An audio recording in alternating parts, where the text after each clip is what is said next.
అఘోరి అంటే అది కాదు. ఇప్పుడు ప్రేమించింది అంటే మీరు చెప్పింది కూడా మేము ఆలకిస్తున్నాం. మేము చెప్పిన దానికి కూడా ప్రశ్నకి జవాబు మీరు రావాలి, అంతే కదండి. అంటే అఘోరి అసలు అంటే ఏంటండి మీరు చెప్పండి. అఘోరి అంటే శ్మశానాల్లో ఉండే విభూతులు రాసుకొని మంచి మహిమలు గల అఘోరి, స్వచ్ఛమైన అఘోరి ఉంటారా.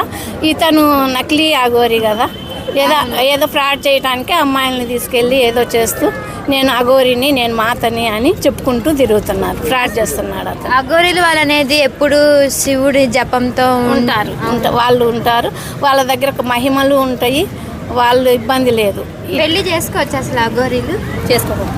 మరి ఇతను పెళ్లి చేసుకున్నాడు కదా, ఏమని అఘోరిని అదే ఏ రకంగా అంటున్నాం మనం, చెప్పండి. అది కూడా మాకు కూడా ఆయనే కదా వచ్చాడు నేను అఘోరిని అని. అఘోరి అంటే మనకే తెలియదు అఘోరి అంటే ఎలా ఉంటాడు, అవునా కదా. మనం ఎక్కడో కానీ చూస్తేనే కానీ మనకు తనివి తీరదు అని అనిపిస్తుంది ప్రతి ఒక్కరికి కూడా. అఘోరి అంటే భార్యని వదిలేసి పిల్లలు వదిలేసి వెళ్ళింది అఘోరి కాదు. ముందు నుంచే ఉంటారు కొంతమంది, అన్ని వదిలేసుకొని మాకంటూ ఎవరు లేరు, దైవ సన్నిధే మాకు ఇది అన్నట్టు ఉన్నవాళ్ళు చాలా మంది ఉన్నారు. ఆశ్రయించారు అఘోరి అంటే. మరి దొంగ అఘోరికి శిక్ష పడిద్దని అనుకుంటున్నారా? సరే పడుతుంది. ఎందుకంటే దీనికి నిదర్శనం ఏంటంటే బాలకృష్ణ గారి మొన్న సినిమా వచ్చింది రీసెంట్గా. అవును, అఘోరి కింద. ఎందుకంటే అఖండ వచ్చింది కదా, దాంట్లో ఎలా అంటే పుట్టినప్పుడే తీసుకెళ్లి దైవ సన్నిధిలో పెట్టేస్తారు. అతనికి తల్లిదండ్రులు ఎవరో తెలియదు, మొత్తం అంతా దైవం, అంతా నాది దైవమే, మొత్తం ప్రాణం ఏంటి సర్వస్వం అంతా దైవం అనుకుంటున్నాడు.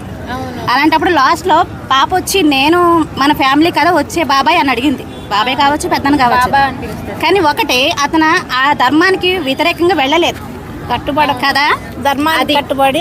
అఘోరి అంటే ప్రతి దానికి నేను ఉంటానమ్మా అని చెప్పి మాటిచ్చాడు చూడు, అది అఘోరి అంటే.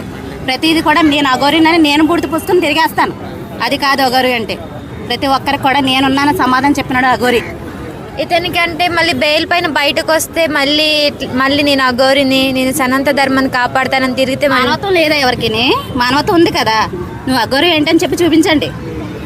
అటు లేడీస్ పరువు తీసేశాడు, అటు జనాల పరువు తీసేశాడు, ఇటు అఘోరి పరువు తీసేశాడు. వాడు అఘోరి ఏంటండి, చాలా బాధపడుతున్నారు వాళ్ళు. అదే కదా కాకుండా మేము ఇలా చేస్తున్నారు అని. ఇప్పుడు వర్షిని పరిస్థితి ఏంటంటారు? పెళ్లి దానికి ఏంటంటారు, ఒక బొమ్మ ఇస్తాం, దాన్నే ప్రపంచంగా మారిపోయింది. అంటే దానికి నిదర్శనం ఏమో తెలియట్లేదు తనకి. అన్నీ నాకు తెలుసు అని చెప్పి ప్రతి ఒక్కరు ముందు దూకేస్తాం. తనకి బాధ ఏంటో తెలిసినప్పుడే తల్లిదండ్రులు విలువ తెలుస్తారు. నేను అఘోరితో ఉంటున్నాను, మేమిద్దరం లవ్ చేసుకున్నాం, అదంతా ట్రాష్ ఏం కాదు. తను కొంచెం మత్తులో ఉంది, అదంతా తీర్పు ప్రపంచం అదంతా అట్రాక్షన్. అతను అలా చేశాడు అనమాట. ఏం కాదు అంటే కొన్ని రోజులు అయితే తను మారిపోయింది మారుతుంది, కంపల్సరీ మారుతుంది. ఎందుకంటే తను ఒక ఆడపిల్ల, నాకు తల్లిదండ్రులు ఉన్నారు, నాకు ఒక ప్రపంచం ఉంది, నాకు ఫ్యామిలీ అంటే ఉంటుంది అనుకున్న ఆడదే అనుకుంటే వెళ్తుంది. ఇప్పుడు మారినా కూడా తన మీద ఒక నెగిటివ్ అనేది వచ్చేసింది కదా, జనం స్వీకరిస్తారంటారా? స్వీకరించరు. ప్రతి ఒక్క అమ్మాయికి తెలిసి తెలియక చేసింది, ప్రతి ఒక్కరిని కూడా స్వీకరిస్తున్నారు. అలా అనుకుంటే మనం ఇజ్రాయల్ కూడా మన పక్కకు రానిచ్చేవాళ్ళం కాదు. అటువంటిది వాళ్ళని కూడా మళ్ళీ కలుపుకున్నామంటే అది మన మానవత్వం కదా. ప్రతి ఒక్కరిని కూడా మనం ముందుకు వెళ్తున్నాం ప్రతి విషయంలో కూడా. అంతేగాని పడిపోయాడు కదరా అని చెప్పేసి వాళ్ళు లేపకుండా మనం వెళ్ళం కదా. మన మానవత్వమేం కాదు, అది మన మనుషులేం కాదు. వాళ్ళు మనుషులే, ఏదో హార్మోన్ ప్రాబ్లం వల్ల అలా తయారవుతారు, అంతేగాని వాళ్ళు స్వతహాగా కాదు కదా వాళ్ళు ఇజ్రాయల్స్. అంటే ఈరోజు అఘోరిని జైల్లో ఉండగా వాళ్ళ అమ్మ నాన్న వెళ్ళి చూశారు. సో 1 గంట సేపు లోపలుండి నా కొడుకు జోలికి వచ్చారని వాళ్ళ నాన్న వార్నింగ్ ఇచ్చారు. ఎందుకు అలాగ ఇస్తారు? కొడుకు సంగతి తెలిసే కదా అసలు ఏ ప్రాబ్లం ఉన్నాడో. అసలు ఆ అబ్బాయి ప్రాబ్లం ఉందని తల్లిదండ్రులు ట్రీట్మెంట్ చేస్తే కానీ ఇంతవరకు రాదు కదా, మీడియా ఎక్కడ కదా. నేను అఘోరిని వెనకద్ర వేసుకుని తిరగడు కదా, తల్లిదండ్రులు ఉద్దేశారు కాబట్టి ప్రతి ఒక్కరు ఇలా తయారయ్యారు. అది తల్లిదండ్రులు కేర్ తీసుకుని ఉండి నా కొడుకు ఇలా అవుతున్నాడు, ఎందుకు అవుతున్నాడు అని చెప్పి ఒక్క దెబ్బ కొట్టుంటే కనుక వాడు ఈ టైప్కి రాడు.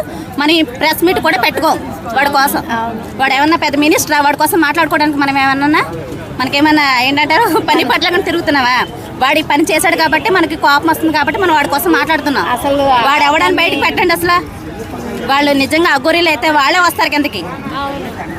ఏమంటారు? అతనికి ఎలాంటి శిక్ష పడితే ఎట్లా ఉంటది అంటారు? మొత్తం ఆయన చుట్టే తిరుగుతా ఉంది.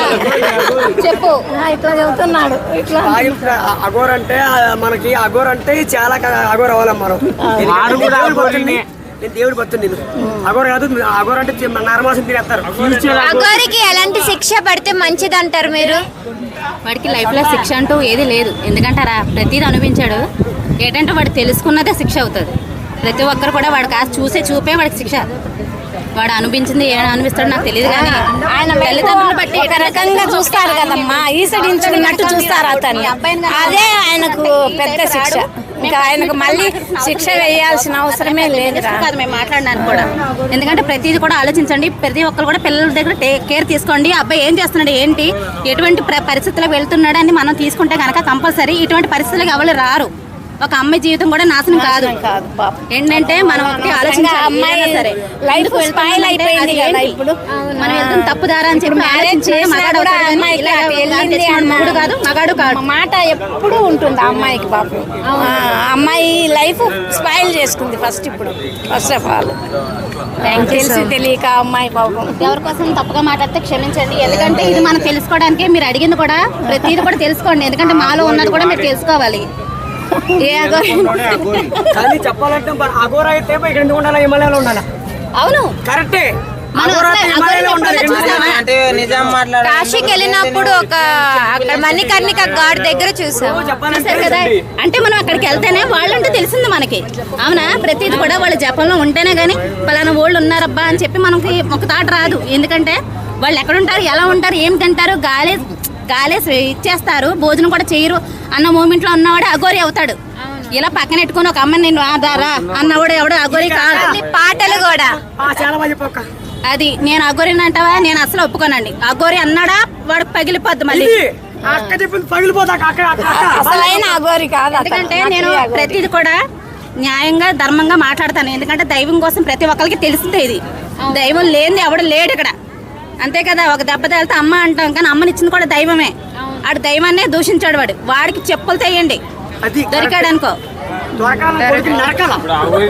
థ్యాంక్ యూ అండి.